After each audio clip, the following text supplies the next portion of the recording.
Hey, everybody, and welcome to the Fantasy Fullback Dive, brought to you by the good people at the Roto Street Journal.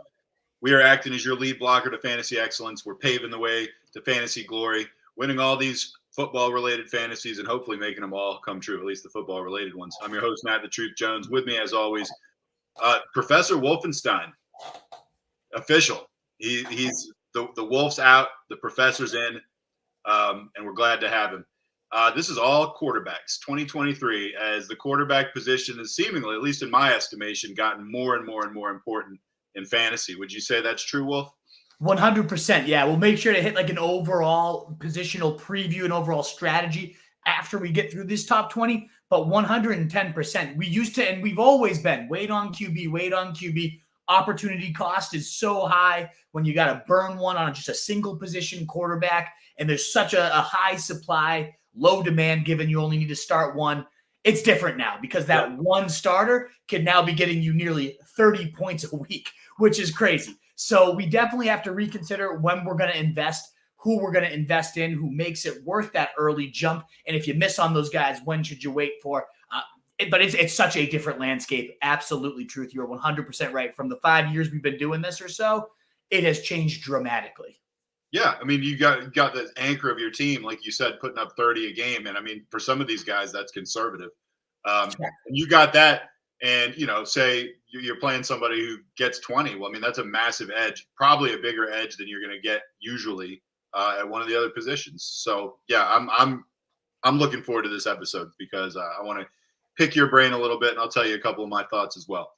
Absolutely. So yeah, we'll run through the top 20 or so here. We'll go through the tiers as well. That's really the difference between just going through a top 20 list. The tiers is really important. We'll talk about why we've tiered them, the way we've tiered them. We'll then dive into just an overview as we were just hinting at, and then we'll recap it all with my top 3 targets, my top 3 fades. We'll crush it. And if you're enjoying the content, whether you're here live or if you're catching that replay, as always, the thumbs up is so greatly appreciated. We're going to be crushing it too these next couple weeks because I do have a wedding, a honeymoon. July is going to be pretty shot. So we are loading it up. I know, my man, you're joining me for the majority of that. So keep checking back. Keep it that sub button. We'll do running backs tomorrow, wide receivers and tight ends next week. And then it's the projections preview that so many of you have come to love, where we go division by division and project it. So we've got a loaded June for you folks. So if you haven't subbed already, make sure you join the Roto Street Journal Wolfpack, and let's dive in. I'm pumped.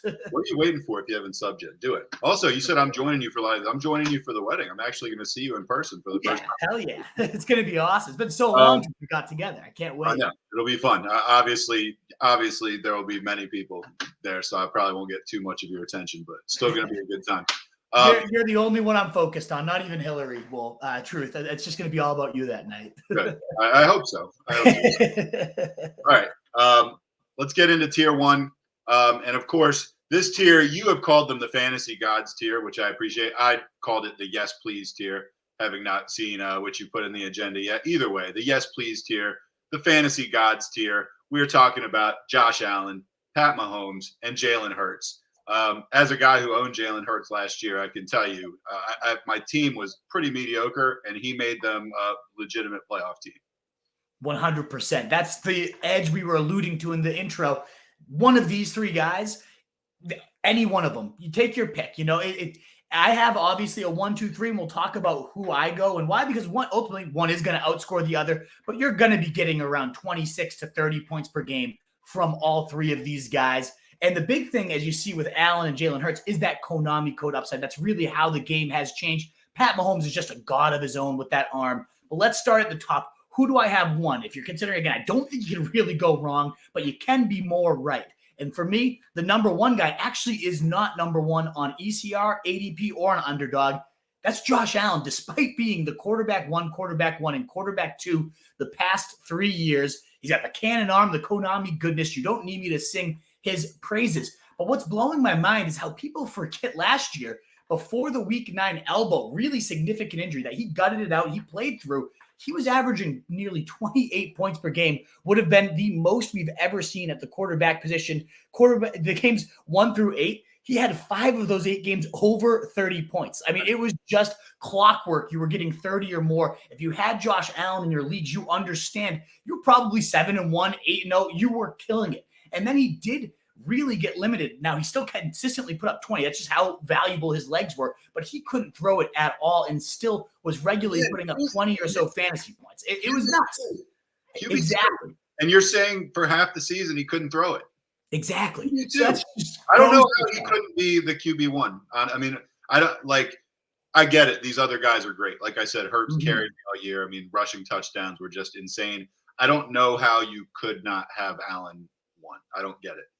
He was averaging over 3 points more per game than both Mahomes and Hurts when he was healthy, which is just 3 points or 3 points. But when you're trying to pull out these pins and needles to compare these guys, it really does make a significant difference over that long stretch. You also add in Dalton Kincaid, a potential red zone monster, a big slot of guy of a tight end. Love that. And yes, sure, the team is saying he's going to run less. We have Damian Harris now, and that's probably true. Maybe his rushing touchdowns do get eaten into a little bit by Damian Harris, but when it's the clutch type of games, they're not going to hold their most dangerous weapon out from running at the stripe. So I still love Josh Allen. He's still my clear-cut number one guy of these. Until somebody outscores him in a season where he was healthy, like I'm gonna keep running it back with him.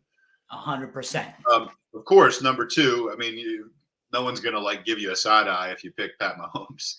Yeah, the consensus QB1 by ECR ADP on Underdog. And what can you say? The highest floor player at any position in fantasy. He loses Tyreek Hill and has his best season yet. It makes no sense. I don't get why that happened. Yet he's always been the quarterback 1, 6, 2, 4, and 1 in his 5 years. He's been top 5 in points per game every single year. To me, he just doesn't have quite the ceiling of Josh Allen because he doesn't run as much.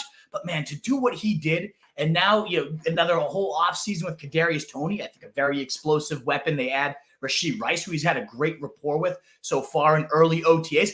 If they had DeAndre Hopkins, maybe I could flip this and then have Mahomes up at 1. But I just don't see the weaponry or the leg power to contend with Josh Allen, assuming Josh Allen stays healthy. As much as I love Mahomes, and I was worried last year, losing Tyreek, I thought it was going to have a negative impact. But the fact that he performed how he did, my one other question with this is, he's going to hit the wall at some point, right? Like, he's almost 35. At a certain point, he is just going to drop off. And can Mahomes sustain without Kelsey? We know he can do it without Hill, so probably yes. The answer is yes. But that's going to be, I think, a deeper blow, just given how much of a safety blanket that's been for him over the years. I mean, ultimately, we can never count Mahomes, though. So, I agree with you. First of all, I do think losing Kelsey would be a bigger blow. I also agree with you that I think he would figure out a way to still be awesome. And as far as Kelsey's almost 35, well, I mean, it's like he had another great year. Like, I'm not going to plan for the year being like, what if he drops off? Like, he hasn't. I've seen excellent. I'm going to assume that is going to remain the case until it's not. It's just like how I was with the Jets. It's like I'm going to assume they suck until they prove to me they don't. Kelsey has earned me thinking he's going to be great next year. When you said Mahomes has the highest floor of any player, the only other guy I thought of was Kelsey. Seriously, as safe as it gets, both of those guys. And if you can stack them up, especially in underdog, I'm seeing a lot. I've done it myself a bunch. You got to love it. You can't go wrong. QB3 is obviously then Jalen Hurts. He's quarterback 2 on underdog, but quarterback 3 in ADP and ECR right now. He was the quarterback 1 last year in points per game, but he has missed 2 games in both seasons. And I know 2 games. Again, we're talking about the top, the elite of the elite. If I'm spending a top 2 pick on a quarterback, I got to find those little pins and needles to pick at here. He does, though, 10 and 13 rush touchdowns, 750-plus rush yards in back-to-back seasons, the best line in football. No one's more dangerous at the goal line, honestly, even maybe among running backs, just because when he gets under center and he has an inch to go, the squats, the legs, he's such a strong driver when he gets in there. So I love Jalen Hurts. You're getting double-digit rushing touchdowns. Him and A.J. Brown had that beautiful rapport, even better than we could have imagined. And just to summarize the tier, I mean, you really can't go wrong. To me, I just think Hurts has a lower floor to a similar ceiling as the other guys. But all 3 of these guys, the only way I look at him, how to separate him, I do think Allen, if you're just in a vacuum and you have no other incentive. But let's say you had A.J. Brown in round 1, Kelsey in round 1, or Diggs. Honestly, I'd be happy to stack them with the quarterback that I got. That's how close these guys are, that I could let the first round pick dictate which one I go to in round 2. but I only really am getting these guys if they fall to round 3. I just think there's too many good running backs and receivers in round 2 to pass up on. But if you did it, you can't blame. I can't blame you, especially if you feel and if you follow the Roto Street Journal, you'll be able to find those later round gems, those penny stocks. You'll be able to work the waiver wire. I really think I'm going all in on early quarterbacks this year. Truth, these 3 are just so safe. I'm going to have a hard time avoiding them. Yeah, I hear you. I mean, but like you said, as these guys fall to round 3, I'm interested. But we're going to see as we hit these next couple tiers, there's plenty other good options on the board, if not on the level of these guys. Real quick before we hit tier 2, quick super chat. Wolf is live from Steven. He says, "Let me get that shirt. Tell me why Miles Sanders won't be a league winner, because he will be. Have a great one." I guess we got answered a super chat in the offseason. Thank you so much, Steve. And this goes out to everybody. Toss in your questions. I know Truth might have to get out of here, but I'll be happy to answer it. If you're here with us this early in the offseason, we'll be more than happy to answer any questions you got. We got our guy, Roth Tiberius Kane, back in here as well. Love to see some familiar faces. Thanks for coming in. Of course, that thumbs up button does help. But Steve, Miles Sanders, it's a tricky one to me because Frank Reich has historically liked committees. I know he rode Jonathan Taylor, but that took, when he was a rookie, it took Jordan Wilkins getting hurt for him to actually turn to Taylor. So he's got a committee-ridden past. We already have Reich talking up Chuba Hubbard as well. Now, I know they signed Sanders to a huge contract. They've hyped him up as a 3-down back as well. Reich has a history with him over from their Philly days. So I like Miles Sanders, but we're going to talk about running backs more tomorrow. So I'd say come back tomorrow if you really want to dive into Sanders. He goes around, Joe Mixon and Damian Pearson, guys I just really like more than them. I don't see the league-winning upside just because I don't, love the overall offense. The line is significantly underrated. I like the Panthers line. I do think Bryce Young can help this offense take a step, but they have about 4 to 5 more steps to contend with Joe Mixon and the Bengals and different guys going around his price tag. So honestly, I'm not getting a ton of Miles Sanders right now, even though I do like the player. He's been inconsistent. He has a sketchy injury history as well. I don't love the offense. Miles Sanders, I've never really been a big Sanders guy. I don't see him ever being a league winner, and certainly not with the Carolina Panthers. What about you, Truth? I concur 100%. Guess we're on the same page then. Let's go. All right, let's hit tier 2.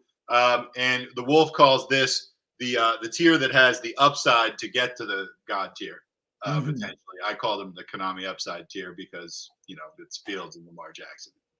Yeah, and the reason I don't have a ton of that earlier tier is because of how much further Justin Fields falls and how close I think he is to that God tier. The price discrepancy in these guys does not match just how much upside Justin Fields has compared to that elite tier. He's my quarterback 4. He's the quarterback 6 in ECR and ADP, quarterback 5 on Underdog. And I think you're getting an absolute steal with this guy because, one, the rushing upside. We saw it. He already set 2 single-game records with 178 and 147 yards. Incredible. And everybody that had Justin Fields last year knows how shitty. In fact, if you had Justin Fields to start last year, you probably didn't finish with him because he was cut bait through the first 5-6 weeks. Abysmal. Yep. The offensive play calling was horrendous. They had him not running at all. You have a Ferrari that you just keep parked in the garage and trying to play pocket. The definition of jamming a square peg into a round hole. They finally let the kid loose in week 7, and bam, he averages 25.4 fantasy points per game behind only Mahomes and Hurts for the season. If that was his average, he, as we said, went nuts with those running records. Insane stuff from this guy. And then you think that he was doing that while throwing to Dante Pettis, Equinemius St. Brown. I mean, just an abysmal barren weapons cabinet. You have DJ Moore join him. Unbelievable already. The reports are glowing that this bond, it reminds me so much, Truth, of that A.J. Brown, you'll go into the kid's birthday party type of situation. They love one another is the report so far. DJ Moore is his reads first, second, third down. They look like best friends out there was the quote that came out today. The defender saying he's surprised with how fast they've developed this chemistry. You're going to see 1 to 2, number 1 passing number 2. You just love it. There's just such a clear-cut narrative, and it's the easiest recipe. We've seen it now 2 years in a row. Josh Allen gets Diggs, goes bananas. Jalen Hurts gets A.J. Brown, goes crazy. We already had Justin Fields going nuts, and you mix in this guy. To me, just keep it simple, stupid. It's so clear what this formula is. A true number one, and I think DJ Moore is a bona fide number one, comes in, forms that rapport, and vaults them to the next level. That's Justin Fields for you this year. Well, I mean, he rushed for, I want to say, like 11 or 1,200 yards on the season. You can correct me on that if I'm wrong. But, I mean, that works out. That much, did he? I feel like it was like, I feel like it was like 11 or 1,200. Fact check me on that. I will. Because it wouldn't shock you if he had given, I mean, again, 178 in a single game. Like, he had the upside to certainly rush for that career. Let me just check his rushing stats real quick. Check it for me because 1,143. Holy shit. I mean, only like, Vic, I think. When I was a kid, yeah. And still now, I mean, I remember like I would collect football cards and they would like, if some random running back rushed for 1,000 yards, you'd get like a special card or something like that. And I mean, like, and there were guys you'd never heard of sometimes. And it was like a huge deal. This guy's a quarterback, dude. And this isn't like, oh, well, there were 17 games, so that helped him. It's like, no, man, he went way over 1,000. And I mean, that's a lot of fantasy points, and I mean, that compensates for the fact that I feel like he only passed for maybe like 2,500 yards, 2,400 yards, something like that. But that rushing upside, I mean, if he's going to approach anything like that, I mean, I think he's a significantly like worse football player than like your Allen or your Mahomes or even like your Herbert or Burrow or whatever. But like that's an average of, I don't know how many points a game, like what, 8 or 9 bonus points a game plus scores on the ground running. Given the touchdowns too, he was averaging. I feel I saw this stat the other day. I think it was 15.6, like just rushing points on the season, and then it's nuts. And then you mix in the fact that the passing points should go up so significantly with DJ Moore, and you can get this guy. You have 3 studs lined up first, and then you can get Justin Fields. I love it. I love building my teams around Justin Fields right now. I see the potential, and I see why you would do that. And with me, I'm a little bit, he has the weapons now. He's got the weapons cabinet. I'm still a little bit lukewarm on, is this guy a decent passer? And we're going to find out because he was passing to garbage last year. You're right. That's a legit excuse. We'll see what his passing numbers are, because if he becomes like a good fantasy passing quarterback, like he could be number one on this list. And this was the same. I feel like deja vu, because this was the same exact conversation for Jalen Hurts, and not on you. Everybody talking that way. Like, I'm not sold on him as a passer, but man, if that does ever click, it just took one weapon for it to really click for Jalen Hurts, and boom, quarterback 1 in points per game. You said it really could be there for Justin Fields. I agree. Yeah. All right. Well, let's move on to Lamar Jackson, who held out for a long time. And I don't remember if the conversation was with you or with somebody else. Somebody was telling me like, oh, I think he's going to really regret like not having an agent. And I was like, no, he's not. He's going to get his money. Not after that. He's not going to pay $30 million to some dude like me who like did the paperwork or something like that. Like, great move by Lamar. He got the money. He's on the squad. Obviously, he's the original Konami upside guy. Well, I guess Michael Vick's maybe the original Konami upside guy. But Lamar, we've seen it, right? But absolutely. I like Fields more than Lamar, and I feel like most lists have Lamar above him. They sure do. So I have him at quarterback 5. He's the quarterback 4 by ECR, ADP, and also on Underdog, going about 10 or so overall picks more than Justin Fields right now, which I think is just asinine, because in a vacuum, I would actually take Fields straight up. And certainly when you factor in the cheaper price tag, Lamar, most likely a 3rd round pick, you get a full round discount on Justin Fields right now. But that doesn't mean I'm down on Lamar in general. I think he could absolutely return to those 2018 levels. It's been a while since we've seen it. Quarterback 10, quarterback 16, and quarterback 16 since that MVP year. Now, a lot of that is due to missed time, and that's part of the risk with Lamar. When you run so much as him, you take bigger hits, and it can happen. You just get injured. And that does suck. He has been top 6 in points per game in 2 of those 3 years, but quarterback, actually only just one of them, quarterback 9 and quarterback 10 in points per game in the others. So it really just has not been pretty, but I'm giving him a pass because I think just Greg Roman's the worst play caller, just slow, boring, run. It's a good run scheme, but that's all you can say for it. You have Todd Monken come in And I absolutely love Monk. And he engineered that Ryan Fitzpatrick, Jameis Winston bomb show just a couple seasons ago, ranking 16th, 3rd, 4th, and 19th in pass attempts across his 4 seasons. He's top 10 in pass TDs in 3 of those 4 years, top 4 in pass yards in 2 of 4. You compare that to Greg Roman, 32nd, 28th in pass attempts. It doesn't take a rocket scientist to figure out he's going to be throwing Lamar Jackson significantly more. And if you needed more clues about that, Odell Beckham gets signed. They draft Zay Flowers in round 1 still. You got then Bateman returning. That's 3, really, really good number 2s, and with potential for one of them to emerge as a bona fide alpha. I love those 3 weapons. Of course, you have Mark Andrews still there. I think this is going to be very, very close to that 2018 season for Lamar Jackson, especially because you think so much of his damage happened on broken plays. If he's passing more, that's taken away the thing that made him so dangerous. Sure, maybe less designed runs, but sometimes those huge chunks come on a broken scramble where this is an air raid offense. The receivers are going to be going deep. There's going to be space underneath that if he breaks one tackle, that's going to be 30, 40 yards. I guarantee he's going to have one of those type of runs every single game. I love this offense for him. I love Lamar, the player. It's really close between him and Fields for me. I just factoring in, of course, the discount for Fields, but even in a vacuum, I just think we've seen Lamar and we know what he could hit. Obviously, if he hits 2018, incredible. But the last few years have to leave just a little bit of lingering bad taste on the mouth, whereas we've only seen Fields going up, up, up, and now you add that next weapon and he could really take off.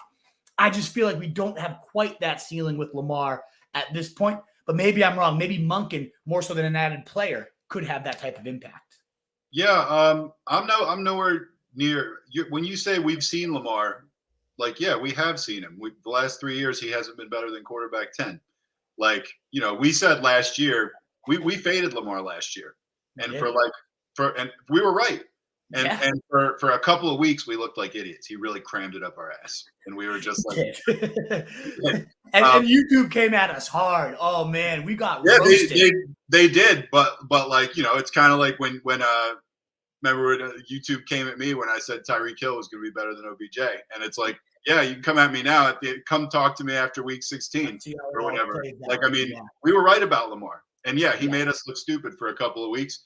I wouldn't be buying Lamar at quarterback 5 personally. And I don't think it's that close between him and Fields. And I can't believe I'm saying that because I thought Fields was a joke before he wasn't. Yeah. You know what I mean? He really was not. No. Oh man, how he turned his year around last year. I'm fading Lamar at least at that price. And I am too. He ended up, as much as I just raved about him, given that he's more expensive than Fields and I like Fields better, I actually only have one draft where I have Lamar so far. And that was just kind of to force it in because I've taken so much Fields. I was like, well, if Lamar really blows him out of the water, I want at least one Lamar team at this point. And if you told me one or more of these guys was going to have a better season than Lamar, I wouldn't be shocked, by the way. And they're going to do it in different ways. This is obviously our tier 3. This is your not quite God upside, but still elite quarterback 1. You say they're strong round 5 investments. I'd say these guys are the stand in the pocket, big passing tier.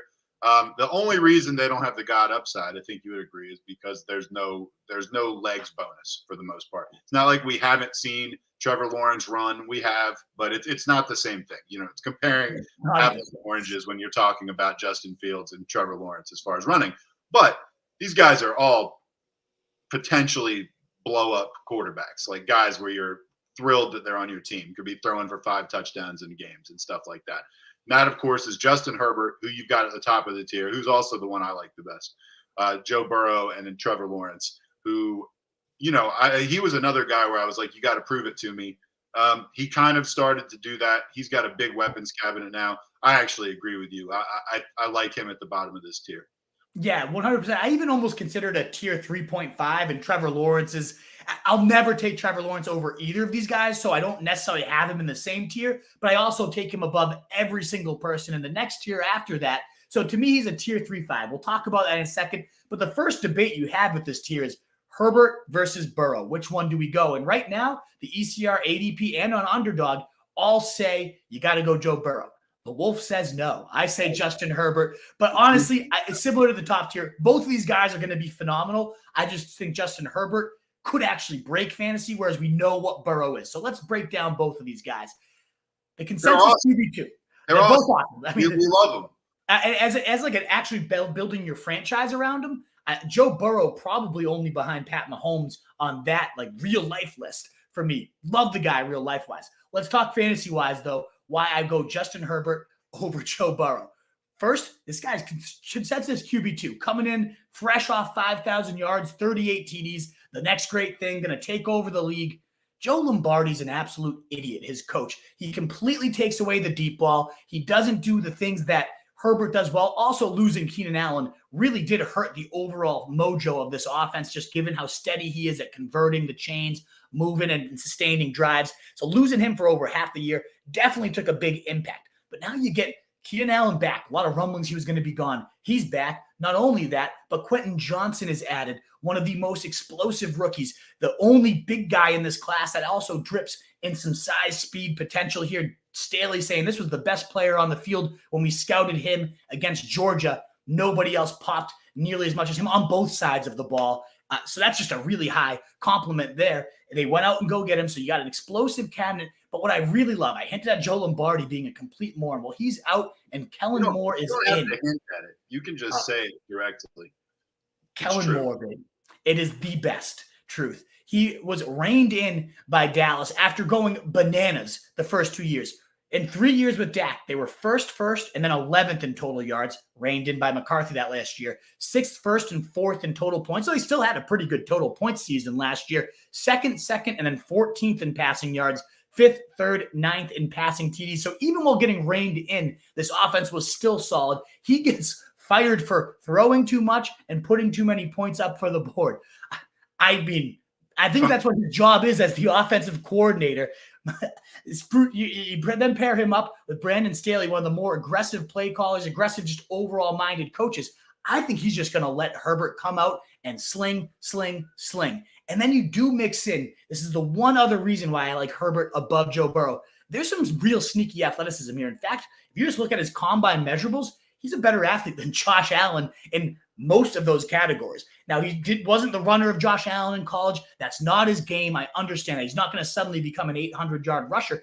But we do know Kellen Moore loves to call RPOs at the goal line. Dak himself had 6-7 rushing touchdowns while playing with Kellen Moore. That made Dak such a fantasy cheat code when they were actually letting Kellen Moore just unleash the rock with Dak. So I think you mix in 7 to 8 potential rushing touchdowns now with Justin Herbert. So a sneaky Konami upside. Kellen Moore taking off the training wheels, just letting him rip it. I love it. Now, Joe Burrow, I mean, what's not to love? He's a lock for 4,500 yards, 35 TDs. But to me, it's like ceiling and floor meet each other. I don't think he's going to go much above that. I don't think he's going to go anything really below it. So nice, safe, locked in. You have T. Higgins, Jamar Chase, obviously the best duo in the league. And Burrow, best line he's ever had with Orlando Brown now coming in, shifting Jonah Williams, who had a good season from left to right tackle. They secure the interior as well, Ted Karras. And just this line's going to be by far the best he's had. So maybe there is a ceiling that I'm not really considering, given that he'll have all day to throw. But I just think we've seen Burrow back-to-back years do the exact same thing. And I think that's exactly what we're going to get again, which is great. It's really awesome. Quarterback 5, quarterback 6, those 2 years. Nothing to complain about. But to me, Herbert actually has that ceiling to just go out and throw 50 touchdowns potentially. Whereas I think Burrow really could too, though. The more you think about it, the best line he's ever had in these weapons. Like, I love them both, but I do go Herbert for just a little bit more rushing upside. And just I like the play calling aggressiveness a little bit more. Yeah, I mean, if you had a gun to my head, who do I want to win a game? I would take Burrow. But, 100%. We're talking fantasy, but yeah, I hear you, and I like them both about equally. But I mean, actually, I agree. Herbert slightly more. I would say mostly. God, it's so funny when you make a case for Herbert and then you're second guessing yourself the whole way. And I was about to start making a case, and then I was like, nah. I was about to be like, oh, his weapons are so good, and then I was like, yeah, the other guy's got Jamar Chase. He's got Jamar Chase and T. Higgins. So I don't know. I mean. They're both pretty awesome. They're both like tough as nails too. Yeah.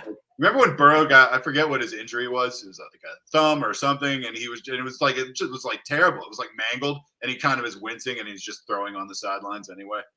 Yeah. I forget when it was. It was like 2 years ago or something. But I was just like, man, that guy is tough as shit. He is. Yeah, Anyway. absolute leader, absolute warrior.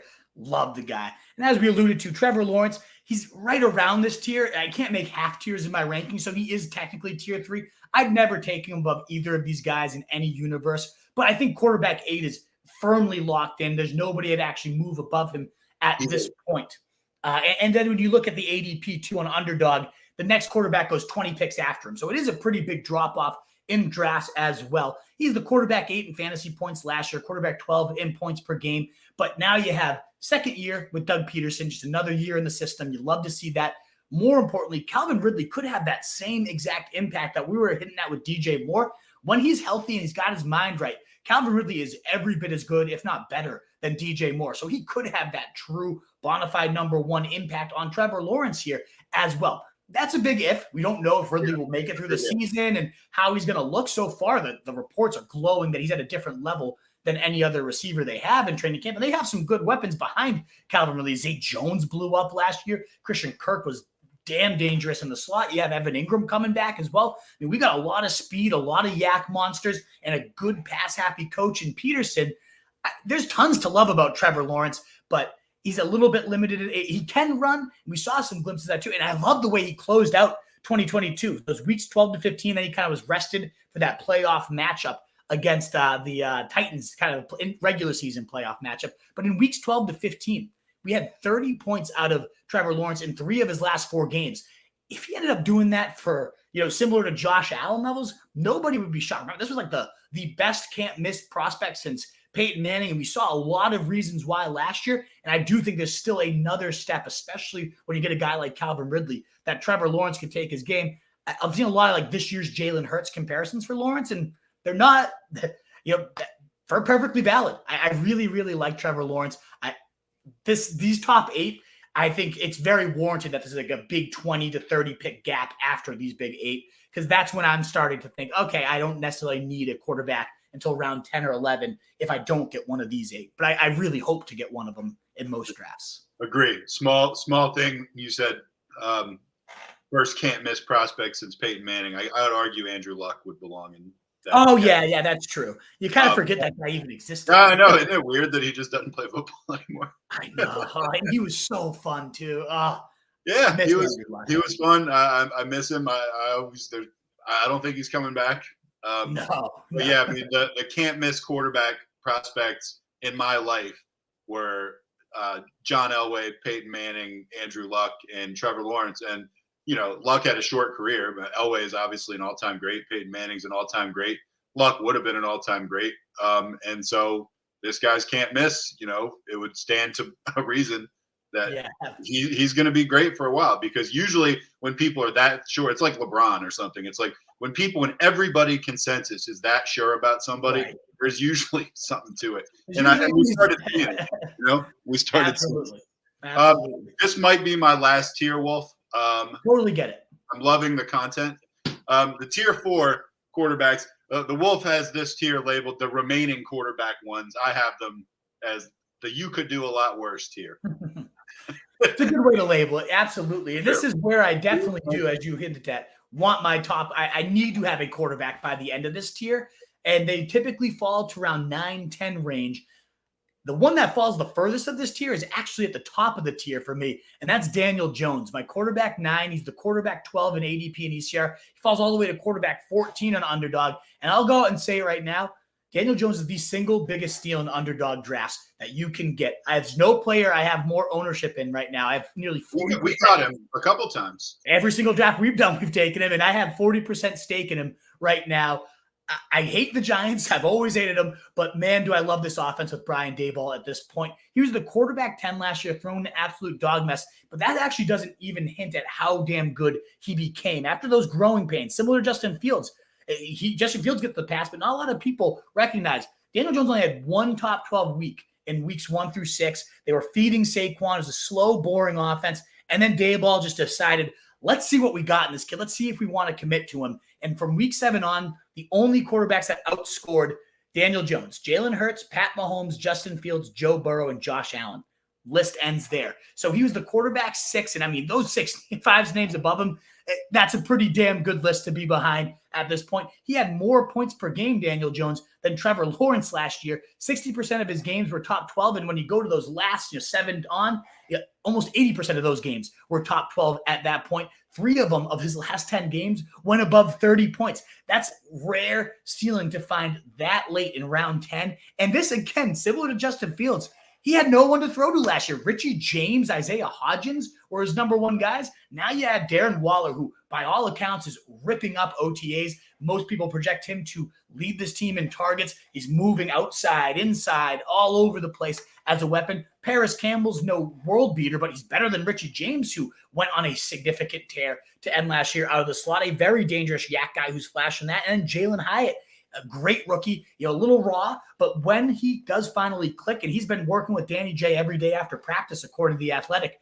I think these weapons is a significant upgrade for a quarterback that already was thriving with less. He's the only quarterback that has 700 or more rushing yards last year that also had 5 or less interceptions. So he really reined in the decision-making. He has, of course, 700 plus rushing yards. I mean, there's Vanilla Vic, as his teammates call him. There's Konami upside. There's more passing upside with these weapons. And the price tag, as I said, there's no quarterback I have more of so far in underdog drafts than Daniel Jones. I think he's the single best pick you can make in fantasy football right now. Yeah, I can't believe that the consensus has him below a lot of these guys. I like him for a lot of the reason that you said. He's another guy that had to prove it, because, I mean, we were laughing at him for a long time. Yeah. and honestly, when he was a rookie and had Pat Shurmur, he had glimpses of a really strong play. I mean, we're all going to remember the clip of him falling down in the open field. Well, oh my God, the sniper getting him. Yeah, that was brutal. But he has not had a legitimate. It's similar to Mac Jones with Matt Patricia. He just doesn't have a legitimate play caller yet. Until Pat Shurmur had his glimpses, looked good with an actual NFL mind. Brian Daboll, one of the best minds you can possibly ask for, clearly on display in his first year. I think it's only going to get ratcheted up a notch. I think the Giants could be one of those teams that become like a 28 to 30 point a game, and everyone's like, why didn't we have Daniel Jones in our top 5 quarterbacks? If that happens, I'm going to win a lot of money this year, because I have a ton of Daniel Jones in these underdog drafts. And I mean, how does it fail, Truth? Like, is Daniel Jones just a 1-year wonder and that's how it fails? And I don't think it fails. I really don't. I don't see the real risk here with him. I feel like his game, and I don't have data in front of me, although you gave a lot of good numbers. I feel like his game is a high percentage game, if that makes sense. Like it's like I mean it's like I don't feel like it relies on amazing precision and stuff that like other guy, like, there's like 2 guys in the world that can do or anything. Like, I feel like he's gonna get his rushing yards and some touchdowns. I feel like his passing just has to be competent. And so I mean, I think his floor is fairly high. Yeah, I mean, it's similar to those college type of schemes where you just see receivers running open and you wonder, how does that happen at the NFL level? But it does. That's how smart Daboll is. He's Darius Slayton 60 yards wide open downfield, and he can deliver it, Danny J. So, single best pick you can make. I don't have to go too in-depth with these other guys, just because if you're at this tier and this is where you're going to invest in quarterback, go Daniel Jones. I mean, I can not emphasize that enough. But just to hint on a few of these guys, I love Tua next. He's my quarterback 10. He's also the quarterback 11 in ADP and ECR, quarterback 12. It's easy to see why. I don't necessarily love Tua, the player. I love his accuracy. I love his ability to hit receivers in stride and let him do his thing. And that fits perfectly with what Mike McDaniels wants to do. Jalen Waddle, Tyreek Hill, high percentage throws and let them do their thing. You don't have to be great in order for that to succeed. In fact, Mike White's the backup quarterback behind him. If he was the starter here, I honestly probably would consider Mike White a top 15 fantasy guy, given just the weaponry and the scheme. Absolutely. You know what I mean? I love the way this division is now shaked out into maybe the most explosive division in football, with if Rodgers and the Jets can pick it up, if Mac Jones and Bill O'Brien really click as they have so far in OTAs, and then of course you got the Bills. This could be a weekly shootout type of division if all things work out here. And obviously the Dolphins will have a lot to say about that with Mike McDaniels coming into his second year. He was so damn impressive in his first year. I can only imagine how great this will be. In fact, a lot of the early OTAs are like, Tyreek Hill's floor was last year, which was 119 catches and like 1,800 yards. A lot of them are saying the way he's looked in year 2, somehow Tyreek Hill has a new level to his game given his second year in the system. I imagine that's also true for Tua and the other weapons here that will only rise. I just love everything about Mike McDaniels and the weapons here. So if Tua, the risk, of course, is health. If you guaranteed me all 17 games from Tua, then I'd probably have him at quarterback 7 or 8 on this list. But I just don't think you can guarantee that. And that is a pretty big negative. I saw you kind of grimace when I said that. This is the thing. You cannot understate the health thing. Yeah, you can't. I'm not an alarmist on stuff like this usually, but man, if you take him at 10, you better take some real. You should probably take a quarterback with your next pick too, because like if you gave me, I would never make a bet like this because it's too morbid. But if you gave me like over under half the season, I'd probably go under. I'm serious. I mean, it's fair. It really is fair. And I think that's a perfect sequitur, though, in that if you take Tua, then take Kirk Cousins next. Because you just like the ultimate, like not a great ceiling, but complete beautiful floor. QB you say like, I don't want to have to decide between those guys week to week. Well, in my opinion, at some point you won't have to decide because I think Tua will get concussed. And I mean, I wonder if he should even be playing football. I mean, if you're just talking about weapons cabinet, stuff like that, yeah, like you said, he's in tier 3. But you could never draft him there because there's just something about it I don't like. I don't like it, and so I'm not trying to be part of that. I'm not trying to be part of that this year. You're not a two-and-on. You're not part of the gang there. No, I'm not because I've seen that guy so horribly. I mean, concussions are easier every time, and he's gotten some nasty ones. And when he has them, he's not one of those guys that gets a concussion and they kind of shake it off and then they play concussed and they shouldn't have. Like he's like a stretcher guy. Like I mean, I can picture. Remember, like the fingers, like how they were. I didn't even know the hands could do that. Yeah, like that was scary stuff. I thought his career might have been over then. So yeah, I'm not in the Tua market, but man, his weapons are undeniable. Undeniable. The scheme's undeniable, and he gained about 20 pounds of muscle. They're saying this offseason. And again, that doesn't necessarily mean I wish he could gain it all around his brain. Yeah, exactly. Just 20 pounds of padding around his head would be real nice for Tua. I can't pass up on year 2 in this scheme with these weapons at that price. If he did play all 16 games in a potential shootout division, I think Tua could go bananas. But I think you are right. It is smart to pair him up with a Kirk Cousins afterwards because you know you're going to get the full season out of Kirk. He's been the quarterback 11, 11, and 9 across his last 3 years. The ceiling's not incredible, but he did have a stretch where he went 31, 37, and 27 points in weeks 14, 15, and 16, leading a ton of owners to fantasy glory last year. He was a top 12 quarterback in over half of his games. So there is some solid boom potential with Kirk Cousins. Now it sounds like Dalvin Cook is going to be booted, meaning maybe more passing. Jordan Addison, nice crafty route guy added, perfect for the underneath Cousins. Another full offseason of TJ Hawkinson, good weapons cabinet, good Rams-inspired offense, and a guy that can deliver the fantasy goodness. So I think we're good for another 4,500 yards and 29 to 35 touchdowns. Go on, Kirk Cousins. Serviceable. If you were going to compare Kirk Cousins to a meal, what would that meal be? Oh, man. It's got to be – I think it's like not a good steak, but it's a filling steak. Like what cut of steak would he be? It's, it's a little overdone. Like a little a sirloin that's cooked not quite perfectly, but you still get a couple juicy bites. It's still steak. He's still a quarterback. It's still steak. It's still going to serve you well. You're going to get a couple bites that you still really like, even if it's a little tough and overcooked most of the time.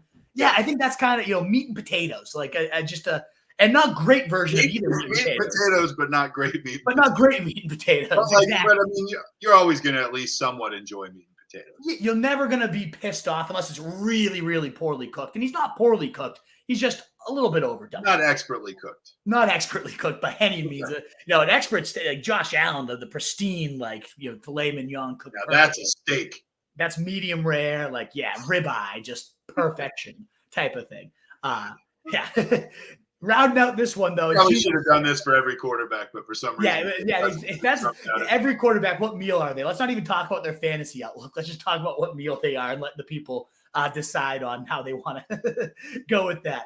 Geno Smith.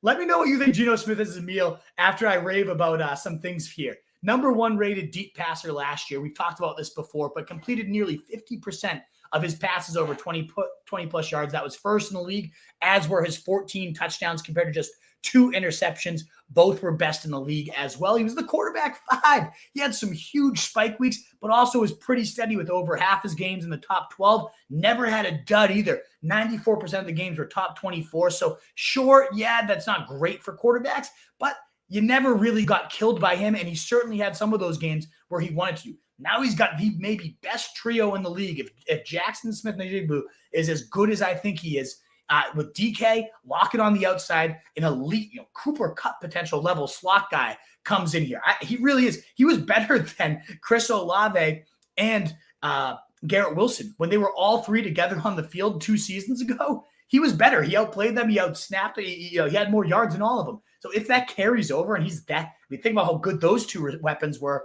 in the rookie season. If JSN is that good as a rookie and that's his career, Geno's going to have a bananas season. Quarterback 5. He could easily repeat that, if not go even crazier. So I actually kind of like him more than Tua and more than Kirk Cousins the more I talk about him. I think I'm going to have to adjust these. I love Geno, and he's going right now at quarterback 15 on Underdog. He goes about 20 picks later than a lot of these quarterbacks we just talked about. He goes around 120, late round 11, 12. Sometimes he even falls to. I think Geno Smith is one of the home run picks of the draft. Geno Smith is like some ethnic food that somebody really pressured you to order, and they're like, oh, you got to try this. You got to try this, and you're like, I'm gonna hate this. I really don't want that. I really want to, but they talk. I had it once, and it really did me bad. right, and then you eat it, and you're like, whoa, that's pretty good. Like, your I'm trying to bite's even better than the first, and you're like, yeah. Like, I'm trying to think what food that would be, but it's like something that somebody talked you into that you didn't think you were gonna like, but then it ended up being really good. It's like maybe you've had chicken tikka masala, but then somebody said, get it spicy this time, and try a little extra heat to it, and then suddenly like, whoa, just that added little heat level. Yeah. Some you had to be convinced into, and then you were glad they did. Yeah. Deshaun. Ugh. I don't even want to compare him to a food. It's something where there's like a chance it might be poisoned. Yeah, I think that exactly. Rat poison. Deshaun Watson's a meal of rat poison. I know. It's so tricky because you look at the history, quarterback 5 every single year that he's played a full season and looked like the next young star at the position. I have him at quarterback 13. I think he's one of the most overpriced guys because even at 13, I feel a little queasy, but he's going as the quarterback 9 on Underdog, quarterback 9 in average draft position so far in early drafts. And I just don't get it. This one doesn't make any sense to me. 16.1 points per game, quarterback 30 in points per game last year. Didn't look good at all. Now, granted, yes, I know he didn't play for 2 seasons. Is he suddenly going to just reemerge as that guy we saw for 3 years? Could it happen? Maybe. But I don't think in a Kevin Stefanski offense that emphasizes the run, your run sets up the pass, a 50-50 type of balance at best. I do like Eli Moore. I like that already in OTAs, a lot of no huddle, a lot of pushing the pace.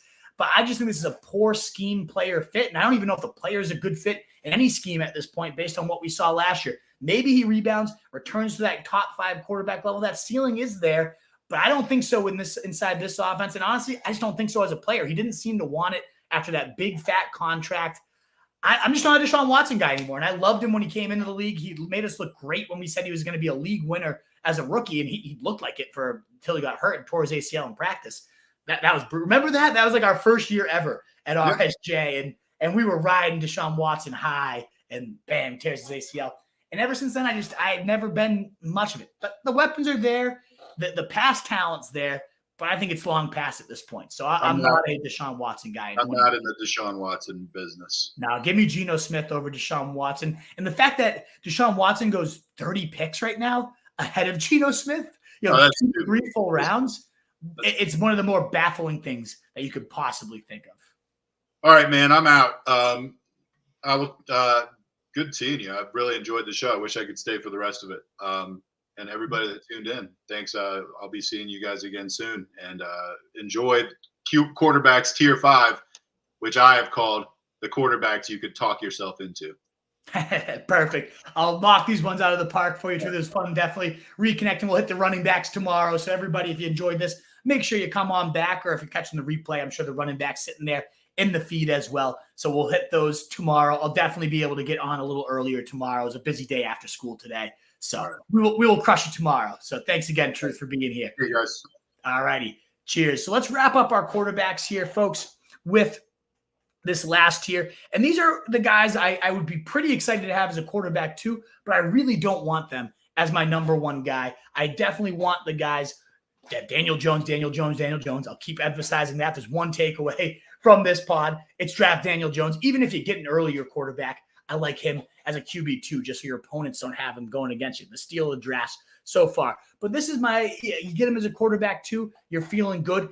A lot of these guys are going even earlier than some of those quarterback ones, in my opinion, and that's why I'm not going to have most of these guys on my roster. Starting at 14 is Dak Prescott, and I think he is one of the most overpriced guys going right now as the quarterback 11 in Underdog. I have him, like I said, at quarterback 14, and there's a few reasons why I'm down on him. The first is Brian Schottenheimer comes in, and his highest rank ever in pass attempts is 13th.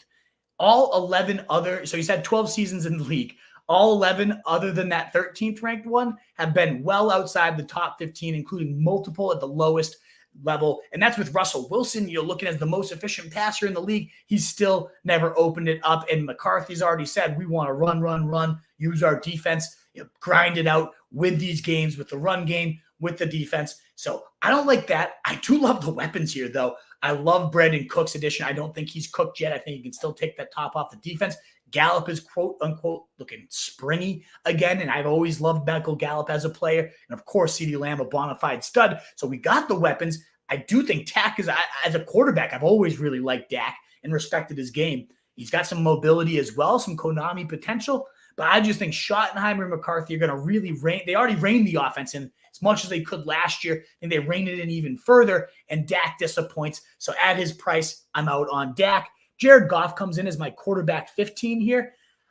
He's a tricky one because the offense as a whole, I really like. They're top 4 in overall points. They really like to push the pace. I think this offense will only continue to ascend when you add in a weapon like Jameson Williams. I think he's top 1% type of speed and athleticism, and he's reportedly taken his game to another level.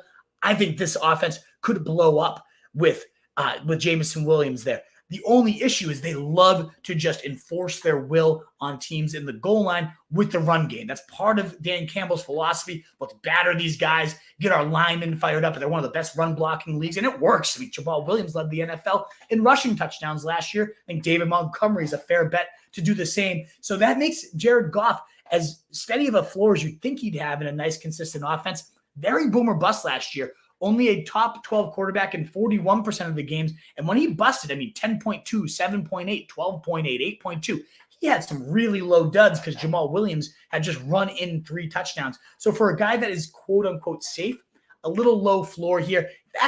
The more I talk about him, the more I'm willing to bump him below Anthony Richardson, my quarterback 16. Now in best ball, and this is why I do have a big board regular redraft and a big board for best ball. He's my quarterback 11 in best ball.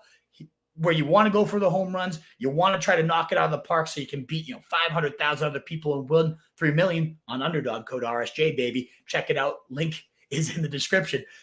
Anthony Richardson, though, insane upside. Drafted 4 overall by the Colts, 6'4", 244 pounds, 4'4", 340, 40.5-inch vertical, because we need our quarterbacks to leap. I know it doesn't matter that much, but it just goes to show you the freak we are dealing with. An absolute monster, strongest arm in the class as well, can drive it, deliver in every layer of the field, in every window. The big thing is the accuracy, and that's why I'm a little lower on him. 53.8% completion percentage. He's a little bit more volatile in his decision-making, but lately in OTAs, everybody raving. He's much more pro-ready than a lot of people expected. I do love Jim Bob Cooter, the offensive coordinator they have, and even better, Shane Steichen, the guy coming over from the Eagles. Maximize Jalen Hurts' mobility. He also, with Justin Herbert as a rookie, set QB records for passing touchdowns, 31 yards per game, 289.1. He averaged nearly 23 points per game. That was 5 more points than he did last year. So Shane Steichen, the quarterback whisperer, now the head coach here.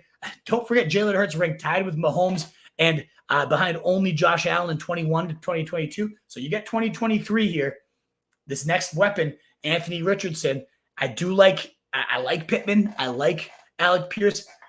The more I talk about Richardson and the fact that he could probably start day one, quarterback 16 was a glaring oversight on my end. I was worried that he was just going to be on the bench for about half the year, but the fact that he's got such glowing OTA reports, I'll tell you now, I know I have him at QB 11 in my best ball rankings. I'll probably put him right inside that tier around the Geno Smith, Kirk Cousins, maybe ahead of those two guys with some elite upside. So that will be an adjustment we make after this. And you can find all those rankings at rotostreetjournal.com/bigboard.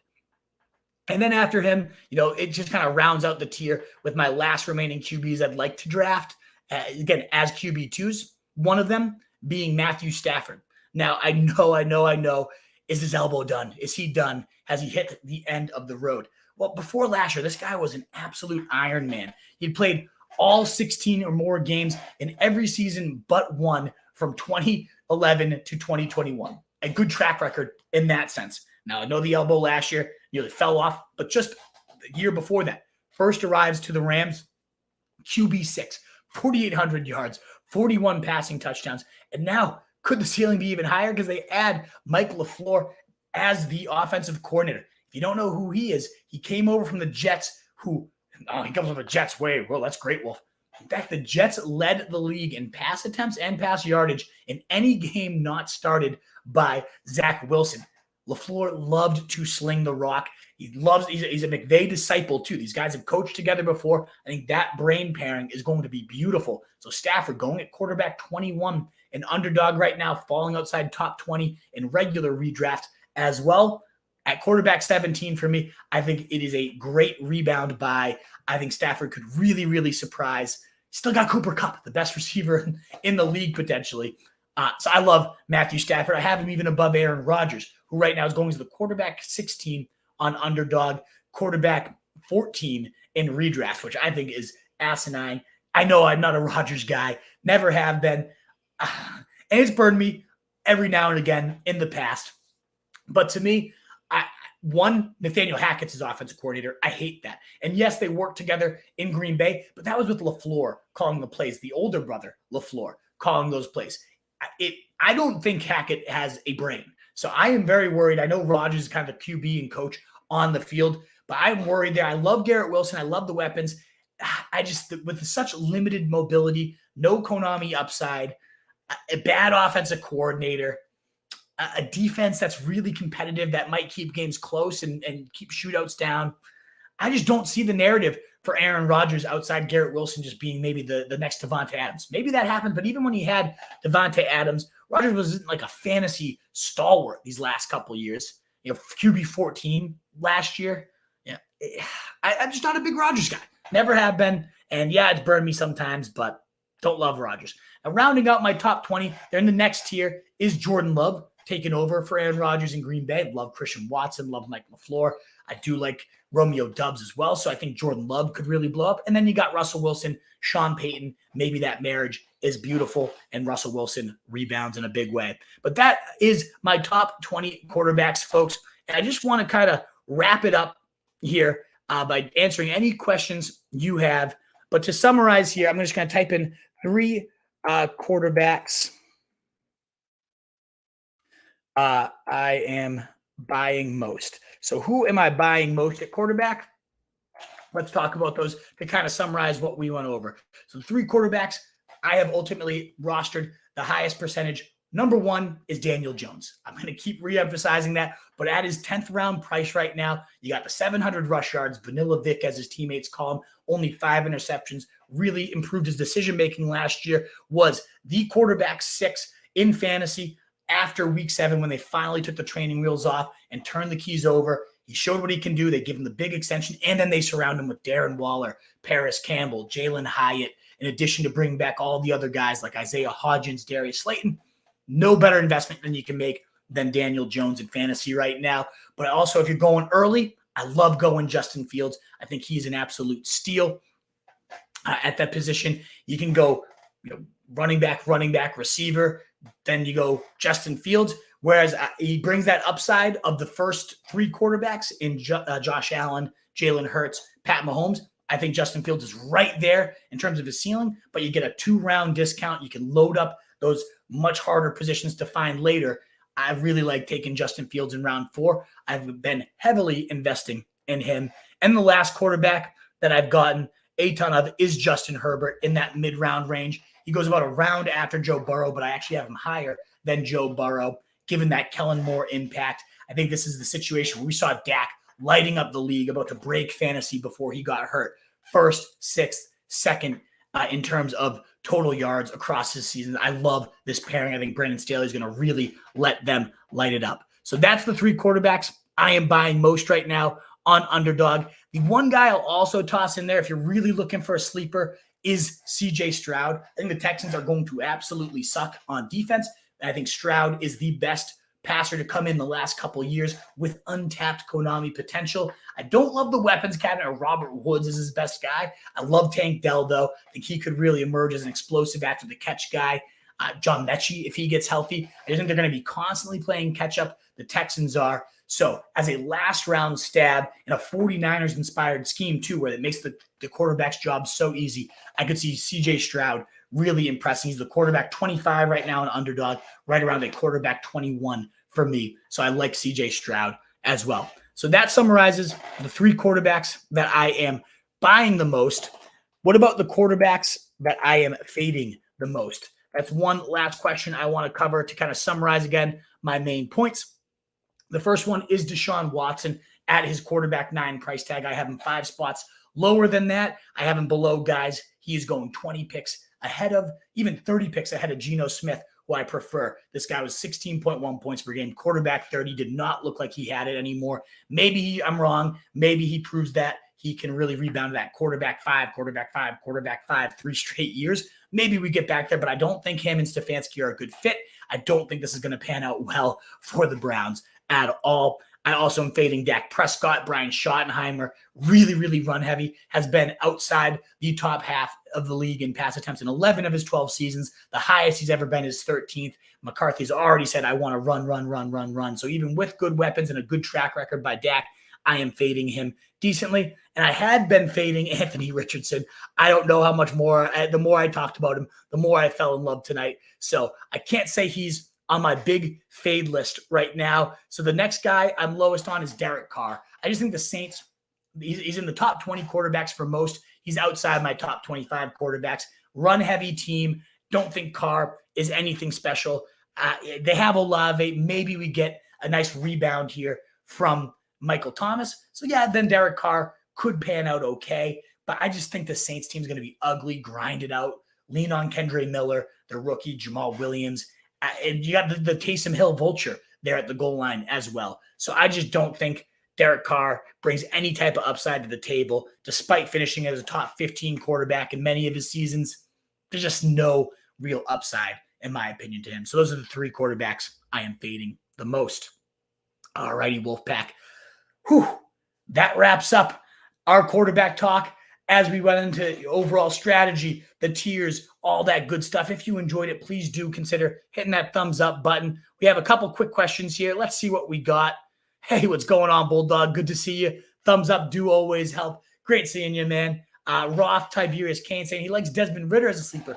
That's not one I'm hugely in on. I just wasn't all that impressed by what I saw last year.